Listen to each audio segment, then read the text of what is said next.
Türkiye Badminton Federasyonu tarafından ilimizde 1. kademe antrenörlük kursu açıldı. Türkiye Badminton Federasyonu kurs eğitmeni Ramazan İmamoğlu tarafından verilen eğitimlerde net drop, net kill teknikleri öğretildi.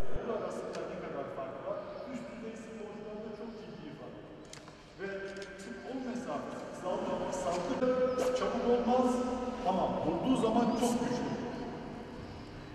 Çabukluk gücü azaltır ama kol boyu uzadıkça çarpma gücü artacaktır.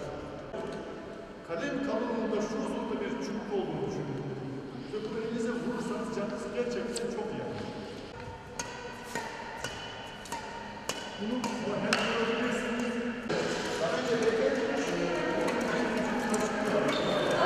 Çevre illerden katılımcıların da bulunduğu 36 kursiyere verilen eğitimler 14 gün sürecek.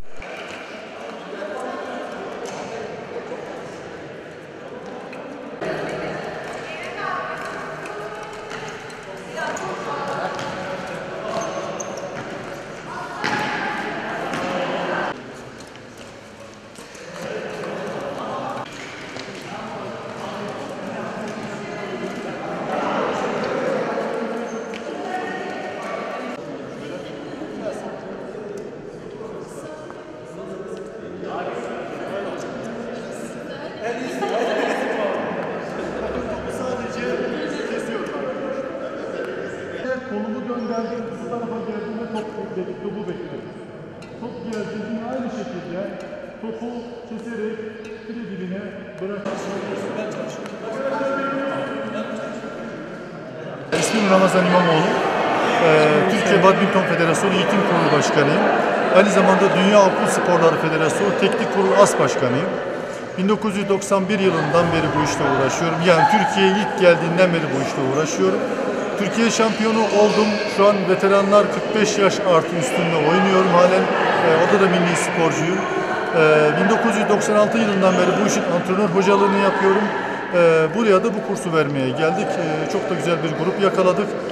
İnşallah bu dinamizm devam eder. Kursumuz federasyonla Gençlik Hizmet ve Spor Müdürlüğü ortaklaşa geçen bir proje. Evet, doğrudur. Aynı şekilde gerçekleşiyor. Şu an kaç kursiyerimiz var?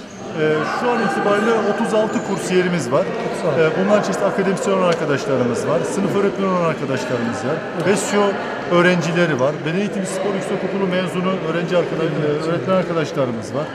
Onlarla kursumuzu devam ettiriyoruz. Tabii bu arada üniversitede biz teşekkür etmemiz gerekiyor bu arada. Yani Gençlik Spor Hizmetleri İl Müdürlüğü'nün başarılığında biz bu işi başladık ama üniversitede bu işe çok destek verdi. BESYO Yüksekokulu Müdürümüze, Rektörümüze de bu aradan teşekkür etmemiz gerekiyor. Burada Sayın İl Müdürümüzü göz ardı etmemiz gerekiyor. Sağ olsun çok büyük fedakarlıklarla bize bu kapıları açtı. Öğrenciler de bunun hakkını veriyorlar diye düşünüyorum ben. İnşallah devam edeceğiz. İnşallah. Peki kursumuz kaç gün sürecek? Ne kadar sürecek? Kursumuz ayın 14 itibariyle başladı. 25'inde bitireceğiz kursumuzu. Evet. Teknik taktik derslerini vermeye geldim. Ben özel antrenman bilgisi ve oyun kural bilgisi derslerini veriyorum. Pazar günü itibariyle yani 18 Ocak itibariyle benim burada derslerim bitecek. Ardından akademisyen hocalarımız temel eğitim derslerini vermeye devam edecek. Yani canını alacakmış gibi lütfen topu atmayın.